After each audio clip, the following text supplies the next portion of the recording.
नमस्कार मंडळी. आज आपण खरबूज या फळाविषयी माहिती जाणून घेणार आहोत.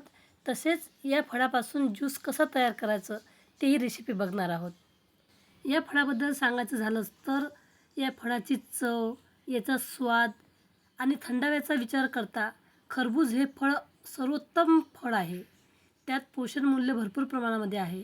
उन्हाळ्यामध्ये खरबूज खाणं म्हणजे हे एक आपल्या शरीरासाठी खूप मोठं वरदान आहे असं म्हणायला हरकत नाही. या फळामध्ये निघणाऱ्या बिया, गर त्याचाही आपण उपयोग करू शकतो. ते फेकून न देता त्याची चांगली रेसिपी बनवू शकतो. तर ती रेसिपी आपण पुढच्या व्हिडिओत बघणार आहोत. तर सर्वप्रथम आता आपण या फळाचा गर काढून घेणार आहोत. रेसिपी बनवायला खूप सोपी आहे, तेवढीच मजेशीर आहे आणि स्वादिष्ट आहे.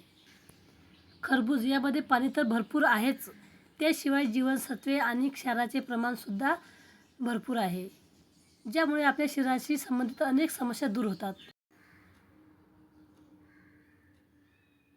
खरबूज जर आपण नियमित खाल्लं तर याच्या सेवनाने मेंदूतील ऑक्सिजनचे प्रमाण वाढण्यास मदत होते. त्यामुळे ताणतणाव, स्नायू आणि शिरा आपल्या रिलॅक्स होतात.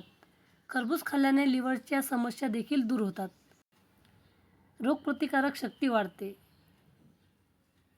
याच्यामध्ये व्हिटॅमिन सी भरपूर प्रमाणामध्ये आहे. त्यामुळे कॅन्सरसारख्या भयानक आजारापासूनही आपल्याला संरक्षण होते.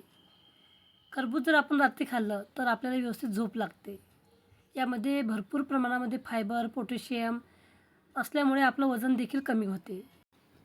खरबुजामध्ये असलेलं साखरेचं प्रमाण, त्याच्यामुळे ते सहज पचन होते आणि आपल्या शरीराला अतिरिक्त ऊर्जा मिळते.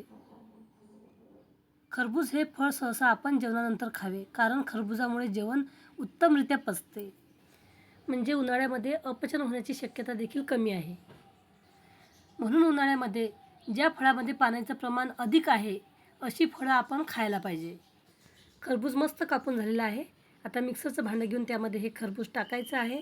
आपल्या चवीनुसार यामध्ये साखर टाकायची आहे, थोडंसं काळं मीठ टाकायचं आहे. तुम्ही पुदिनाही टाकू शकता, जिरे पावडरसुद्धा टाकू शकता. हे आपल्याला कसं करून प्यायचं आहे आपल्या चवीनुसार ते ठरवायचं आहे. आता मी यामध्ये खरबूज टाकलेलं आहे, 2 चमचे साखर टाकणार आहे आणि दूध टाकणार आहे आणि हे मिक्सरवरती मस्त बारीक पेस्ट होईल तोपर्यंत हे फिरवून घेणार आहे. लहान मुलांना जर खरबूज खायचा कंटाळा येत असेल तर तुम्ही अशा प्रकारचा ज्यूस बनवून त्यांना देऊ शकता, कारण हे मस्त थंडगार प्यायला खूप स्वादिष्ट लागते आणि झटपटही मुलं पिऊ शकतात. तर आता आपण याच्यामध्ये दूध टाकलेलं आहे आणि मिक्सरवरती आता हे फिरवून घेणार आहे.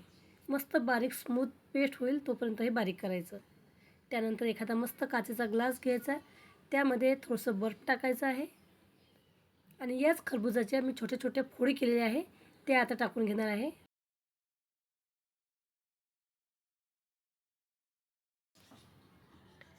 ज्यूस तुम्हाला किती पातळ बनवायचं आहे त्यानुसार यामध्ये दूध टाकायचं.